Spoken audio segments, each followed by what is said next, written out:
Welcome to my workshop. In today's video we're going to make a simple jig that will allow you to cut thin strips of material in a safe way on a table saw. Now, apart from the jig that we're going to be making today, you will actually need this type of fence. I've made this on my recent video and I'm going to drop a link to it down below in the description of this one and in the pinned comment as well. Let's kick off with cutting all the pieces. First of all, we need two pieces that are 15 centimeters wide and 39 centimeters long. Next, we need a strip that's 7.2 centimeters wide and again 39 centimeters long. And the final piece for the main body is again at 39 centimeters long, but this time is 2 centimeters wide. The two main pieces, we need to glue them together. So we've got one thicker piece at 3.6 centimeters in thickness.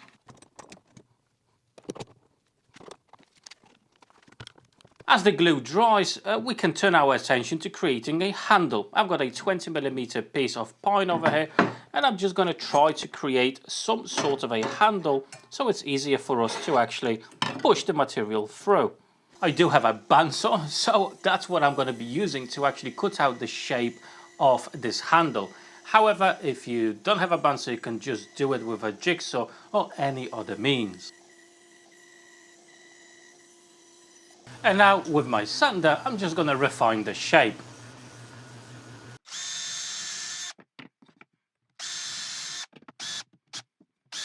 Time to put together the remaining two pieces of this that we already cut out. So that's going to be our main body of the jig, and on top we need to put this piece, okay, that will ride on our fence, the one that I already made in my previous video, and we'll have that at the end just like so, creating an opening for the fence, so this will steadily ride on the fence that I already made. Again, at this point I'm actually just going to be using some wood glue to put this together. However, when the wood glue dries, I'm going to come back and secure it with some screws. Now, to install this piece just over here, I'm going to use a spacer to make sure I'm in the correct place. Just like that.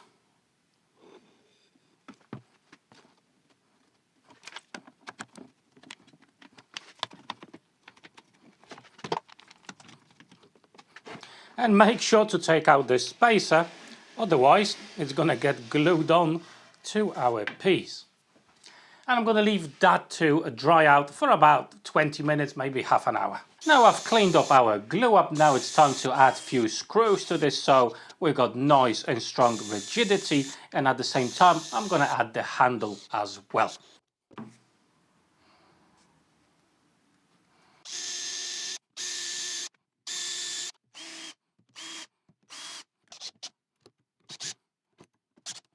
Alright, so as you can see, I've got a piece going across over here, and that's going to be our stop block for our piece of material so you can safely push it through the blade. Now, it will get damaged, okay, over time, depending on what thickness of material you're doing and everything else. So it needs to be removable. That's why in the main body, I'm going to install a bit of hardware, this furniture hardware, so we are able to use some bolts to actually lock this in place and easily remove it as need be.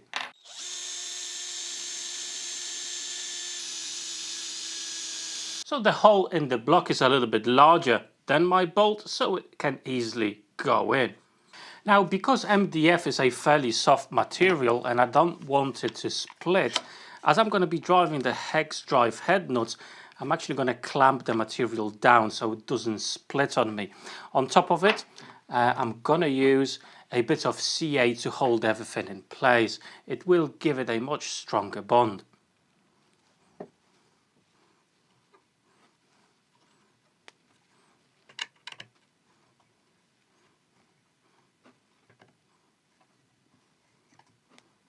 And now we can install our support, and that is super easy and simple to replace when it gets damaged. And there you have it, our simple jig is completed. looks pretty cool.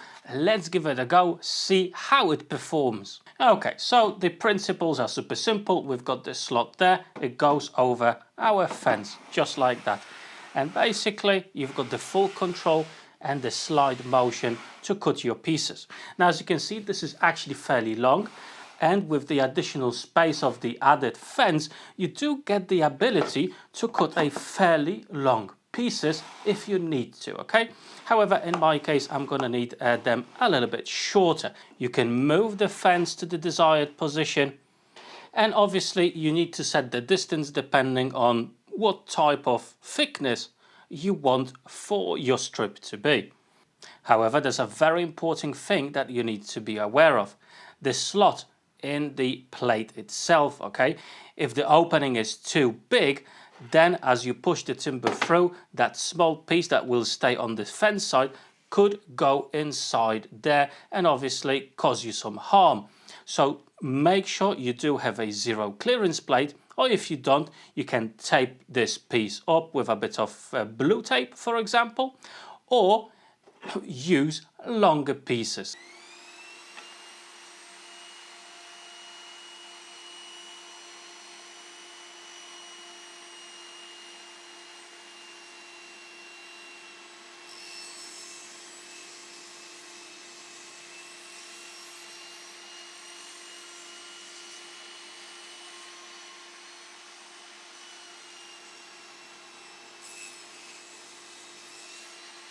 And there you have it. That's how you operate this, and check that out, how thin these strips are. Let's have a look. 3.5 millimeters in thickness, and obviously we can go thinner than that. However, as you've seen, because I do have a large riving knife, I don't have a smaller replacement that would be level with the blade itself. Obviously it gets a little bit dodgy near the end of the cut, and to be fair, I'd rather do that than operate the saw without the riving knife. Okay, so a bit of a health and safety warning. If you do have a small riving knife, please exchange it to the lower one, to the smaller one that will be level with the teeth of the blade. That way nothing's going to interfere in this design. Now, what if you are getting to the end of your board and you still got a couple of millimeters of your board that you want to tackle, and you definitely don't want to have your hand too close to the material and, you know, getting close to the blade. Definitely don't want that. So let's say that's the amount of material I've got left, okay, and I want to have even thinner strips from that, and I do want to use the whole material. So very simply, to stay safe, what do? Grab another piece that's a little bit larger, a little bit wider, and basically glue these pieces together. It doesn't have to be a permanent bond. You can use the painter's tape on both of them, a bit of CA, and glue them together like so. And then you've got a wide board that you can easily and safely rip through with this jig to smaller pieces. And as you can see, you don't have to adjust anything with this jig. The fence stays in place. If you need 3mm slivers, you can do that with no issues and very quickly. And because of the larger added fence plus the larger work area here of our jig, you can tackle much longer boards with this setup if you need a bit longer pieces. So there you have it, very simple idea, but it seems to be working just fine. And there you have it, guys. If it wasn't for the riving knife, this solution is definitely very safe to use and actually pretty quick and accurate. So yeah, if you're going to be using a jig like this, make sure that you've got a small riving knife, plus you do have a zero clearance plate installed in your machine. But you know, for a few hours of work, this could potentially save you a lot of hassle and speed up your work. Now, I just want to say a massive thank you to my Patreons for the ongoing support. Your help is much appreciated. And before you go, check out these two playlists. Plenty of great videos already there waiting for you. For today, that's all. Thank you so much for watching. Take care.